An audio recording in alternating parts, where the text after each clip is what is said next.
There is something hiding in the woods just beyond my small town, and I think I'm finally gonna be brave enough to go look for it.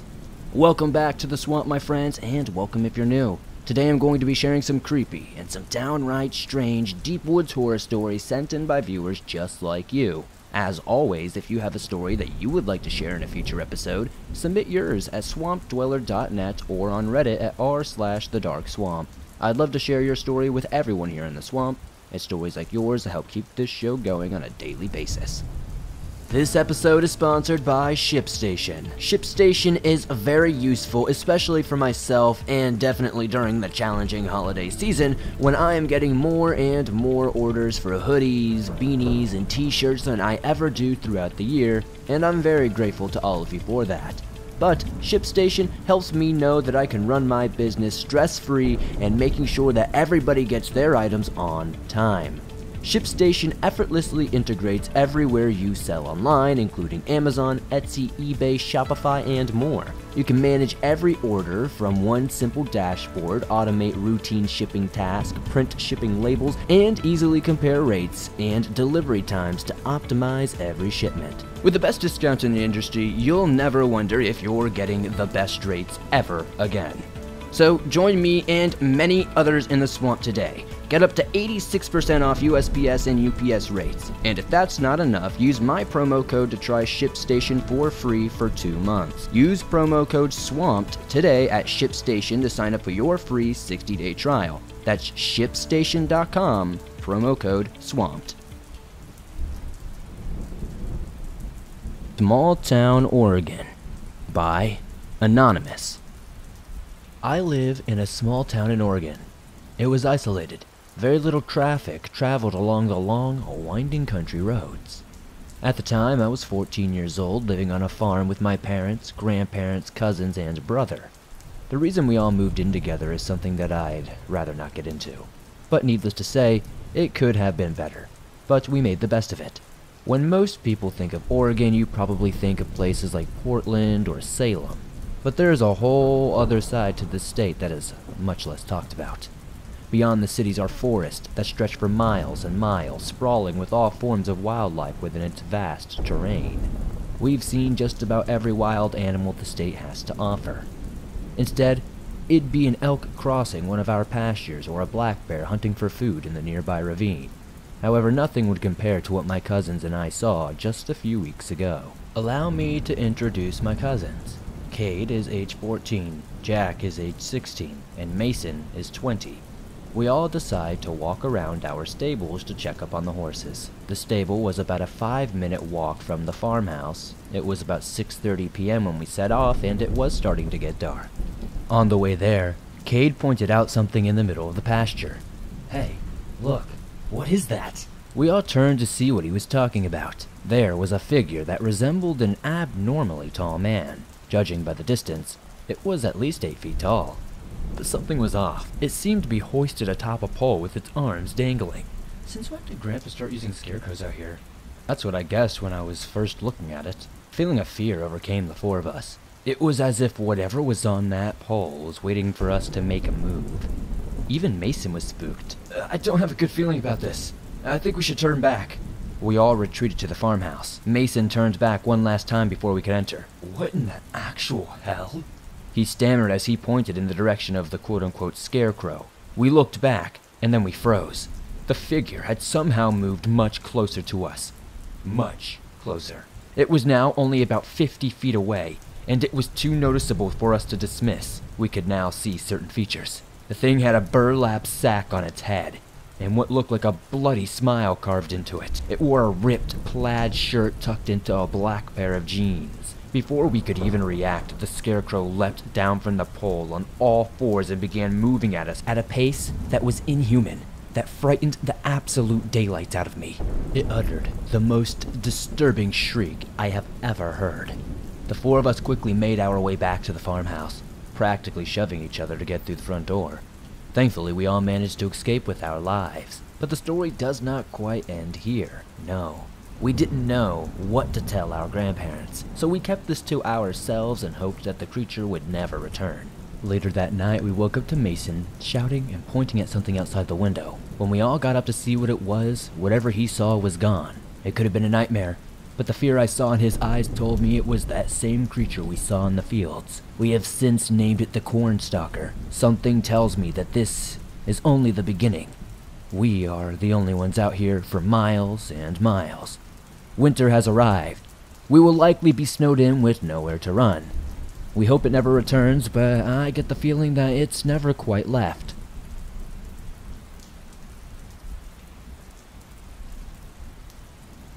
Fast Old Lady in the Woods by Silveemay.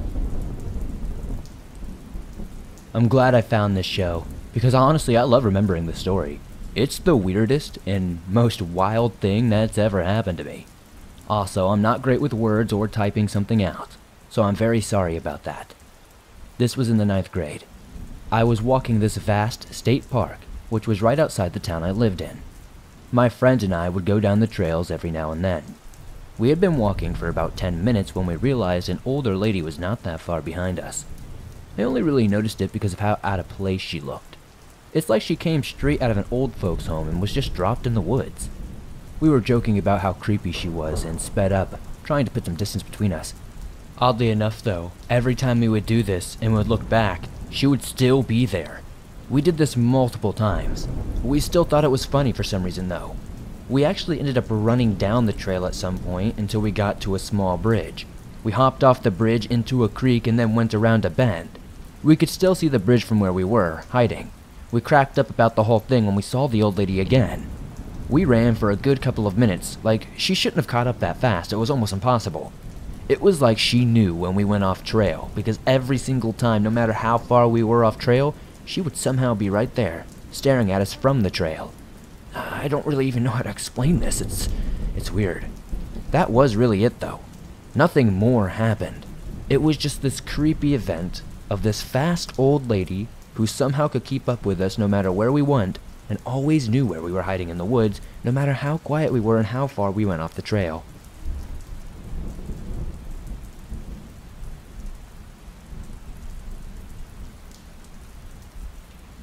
Backcountry Camping by Bennie.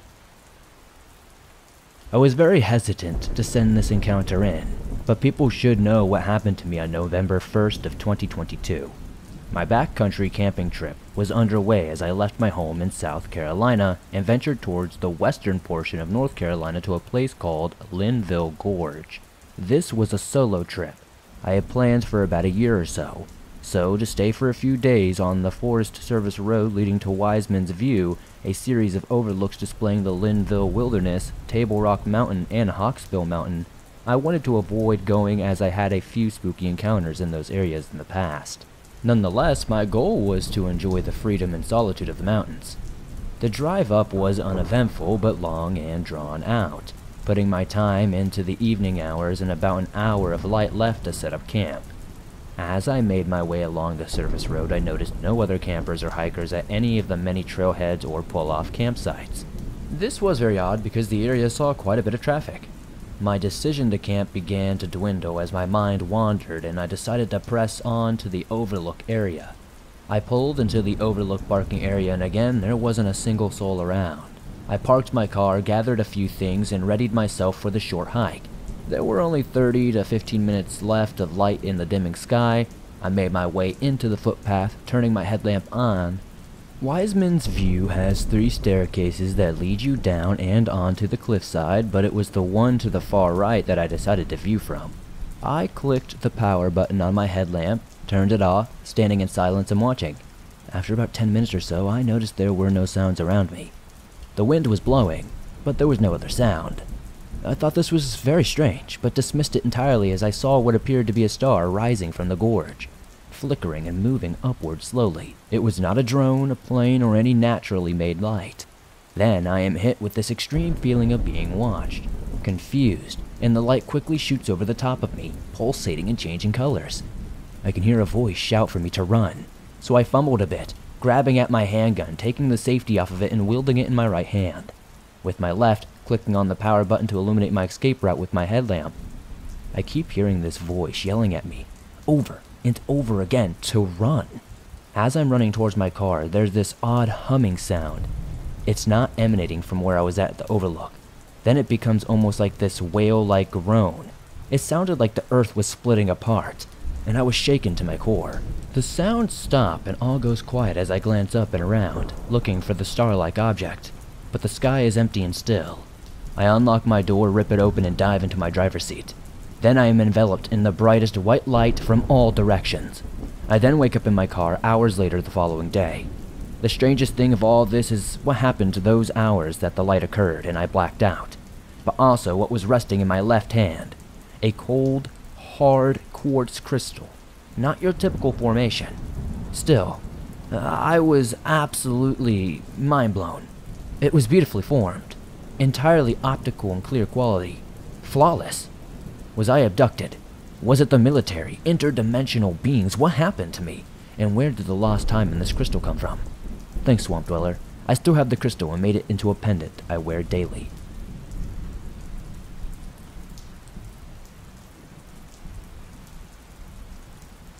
Always be aware while in the woods. By Hemish. I was on a working vacation with some of my family, my dad, and 2 of my sisters, and I've met one of my best friends. During the vacation, we went to Sweden to set up a camping ground so that people could set up camp in the next season. It was beautiful.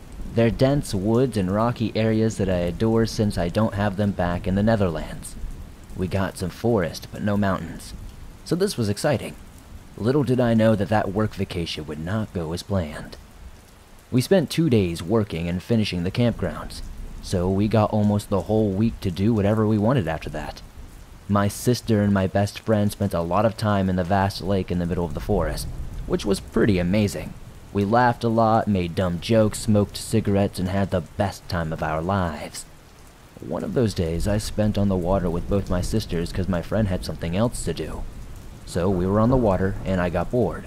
So I asked my sister if she could stop and set me off on the nearest part of the shore. So she did. And I knew I had to walk at least 5 kilometers, so about 3 to 4 miles, which isn't a problem to get back to the dense forest and back to that campsite. There were these huge rock formations that made it like a paradise as well too. So about 2 miles in, I came to the canal where I realized that I was standing on a vast island. I couldn't jump it or jump out into the water. Since it had just thawed out from winter time, I couldn't risk getting hypothermia, so I walked up the canal and found this huge fallen tree. I went and set 1 foot on it, and when it happened, 4 rapid, huge, and heavy footsteps on the forest floor from behind me.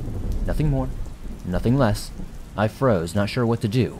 My mind went blank, and I started to freak out a little bit because I thought it was a moose, and I didn't want to face down a moose in the middle of nowhere by myself. So I slowly turned around to see what it was. At first glance, I saw nothing. Just bushes and trees, so I calmed down just a little bit, thinking it was all in my head. I turned around and set both feet on the tree trunk when I heard the snap of a twig just to my right. I looked, and I froze. Nearly 10 feet away was a tall, hairy figure behind a thicket of trees staring at me. We locked eyes, and I knew that it knew I spotted it. It went and stood up to nearly 8 feet tall as my fear fell over me. I needed to make a decision, and I needed to do it fast. Was I going to run, or was I going to stand my ground, since it could probably outrun me as it was slowly approaching? I could make out some details. It wasn't hefty built. I mean, it was not skinny either, but it didn't seem to be very beefed up either. It had long, brown hair, yellow eyes, and as I got closer, the smell of rotten flesh hit me like a punch in the face. It was at this point that I bolted, like a bat out of hell, not even thinking, just following my instincts. I ran across the tree through the forest. I heard rapid footsteps behind me and heavy grunting. I ran the last remaining 2 miles non-stop, even though the footsteps ended after a mile, and only spoke about it once we got back. I couldn't sleep that night because that thing was roaming the woods. I don't know what it was, who it was, but it heavily reminded me of the trolls of European folklore. I'll never know, but it does fit the description. And that's my story. Watch out when you're in the woods, 'cause something or someone can always stalk or follow you.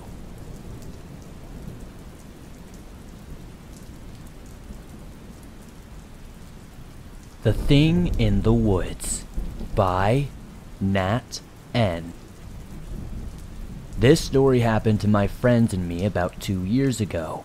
For privacy reasons, I'll refer to my friends as Kyle and Jonah. We were all at my father's place for a weekend, just hanging out and having a grand old time.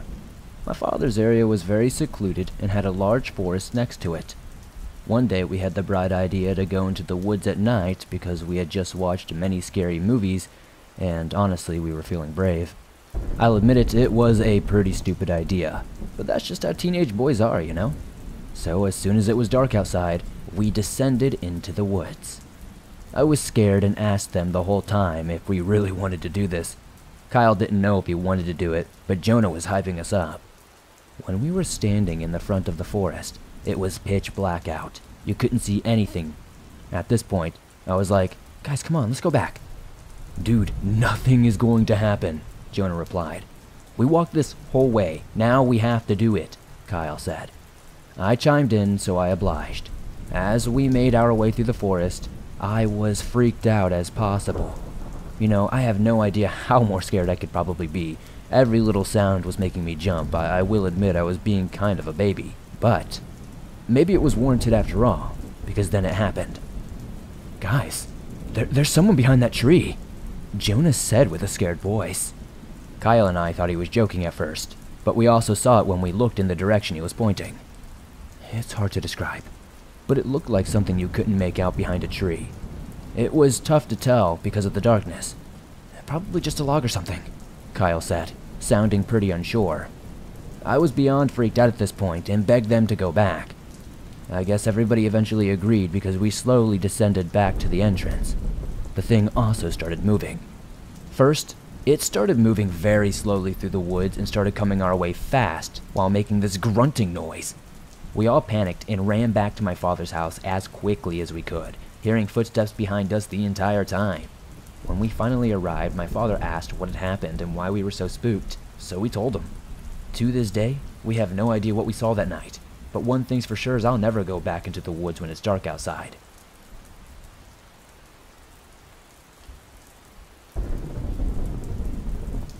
Abnormal Experience at a Campground in Japan by Kai. I usually keep paranormal and odd experiences to myself, but what I recently witnessed left me terrified and shocked. And many of my local expat friends that live in Miyazaki, Japan, have been talking about feeling empty and slightly depressed lately. So I mentioned that I wanted to start my own YouTube channel where I review military food rations while camping with my dog. I already bought a GoPro and tripod for all of the snowboarding trips I go on during the winter. I also enlisted in the Navy and liked trying out canned food rations, so it could be a great way to start a new hobby and help me earn some money on the side. Japan had a holiday during the first week of November. I told my wife I would go camping with our dog Tomei for the first night in the mountains a few hours away from the city. She happily agreed, and my dog was also pretty excited to go on a trip, so we set out in the morning. I followed the campground directions on my phone's GPS, and it took me through a small abandoned town in the middle of nowhere up in the mountains on a very narrow road. Unfortunately, there were signs of rock falling everywhere and landslides that weren't cleared from the road. Whenever medium-sized stones blocked the road, I would have to get out of my car and roll them off. I eventually made it to the camp area, which was highly isolated. However, there was an elderly couple quickly putting their belongings away, and they didn't even notice me setting up my tent or my dog running around. They were out of the area within 5 minutes of my arrival and never said a word. I ignored them and thought maybe they were upset that me, being a foreigner, arrived at a remote campsite not well known to everyone. I ate my military ration, filmed myself reviewing the meal's contents, and had an overall good day. I felt so at peace being the only person in the middle of these woods, and after a cup of coffee, I walked to a waterfall located about 8 minutes outside the camp. While walking to the waterfall, I noticed a small shrine that honored the gods of the mountain, with fresh fruit placed under the statue as an offering. I brought my GoPro and got some great shots of nature, the waterfall, and all the other scenery. But I felt like I captured something I wasn't supposed to. While panning my camera up to the waterfall, I made out a small figure that seemed to be wearing a white cloak through the camera display. After that, I looked at the top of the waterfall and saw nothing with my own eyes. I returned to the camp to put Tomei in the tent, then started a fire and tried to upload my footage of the day to begin the editing process since I didn't have anything else to do. Unfortunately, I placed the SD card into my computer and all the files were immediately corrupted, erasing the entire day's footage. I was pretty upset and wondered why something like this would ever happen. This is a brand new SD card, a brand new camera. How can things like this go wrong? Something similar happened to me while I was on a train in Europe as I was uploading footage to my computer, but the train shook and caused some footage to be erased. This was the first time my SD card had ever been wiped. I tried putting it back in my GoPro again, but it just said error, meaning the card was fried. I thought it was extremely odd, but I tried to stay positive and explored the area around the campsite, looking for any bulletin boards with information, but there wasn't any kind of information. All of the bathrooms and cooking areas looked in disrepair. I built my fire as night fell and gathered some spare branches. Around 8 p.m., I could have sworn I heard a woman talking, but there was nobody there. There is only one entrance. I would have known if anyone had come in. I thought it could have been my imagination, and tried not to psych myself out because I would spend the night alone, with no cell phone signal, and just in case anything crazy happened, I pretty much just have my hands and feet to defend myself. Once back at camp, I built a fire to deter anything from coming near me, and Tomei started acting very odd. Usually she likes to sit next to me when I'm relaxing outside, but she looked incredibly spooked, almost as if she didn't even recognize me. I went into the tent and started reading college papers on my phone, and all of a sudden I heard a woman screaming multiple times near the bank of the creek about 100 meters from my tent, and Tomei jumped up, staring outside while shaking. I have never seen her in such an alert state before. I have had many strange experiences in the past due to my travels and love of adventure, so I was utterly taken aback by this. I kept my camping shovel close and tried staying as still as possible so that I could hear any movement outside. I didn't hear anything and continued reading reports on my phone, slowly drifting off into a slumber. I woke up at around 2 a.m. to the sound of monkeys fighting in some nearby trees. I decided to take Tomei out for a quick pee, and we stayed near our tent. I was holding a lantern and saw a pair of glowing green eyes near the tent, on a tree. I looked at Tomei, and then back at the tree, and the eyes vanished. I thought it must have been an owl or a monkey, and we returned to the tent not thinking too terribly much of it. I awoke at sunrise, walking around the campsite and noticed the tree where I saw the green eyes, and was puzzled because there was a rock wall behind the tree, and the tree stood alone. So a monkey or an owl had no reason to be in that particular tree. Not to say it's impossible, but to this day I have no idea what I captured on film that could have made my film corrupt instantly. Was it some sort of half-human, half-animalistic screaming creature? I don't know. I tried looking up any animal that would make such a noise, but the closest sound I came from was a fox. However, after listening to multiple recordings of foxes, I am doubtful that that's what I heard that night. What do you think? Was I paranoid, or was I listening to something unworldly that night? Japan is a host to many myths of strange creatures and spirits of the forest. Perhaps I encountered such an entity that night and was being watched the whole time.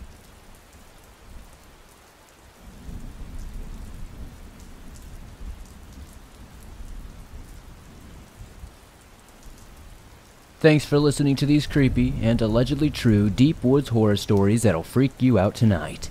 I don't know about you, but that last story really got my chills going. I don't know what it is about Japan in general, but being lost in the woods in Japan definitely don't sound like a good time to me.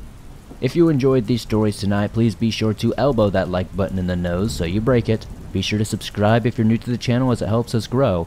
Send in your story to be shared in a future episode at swampdweller.net, and I'll see you all soon with another creepy episode.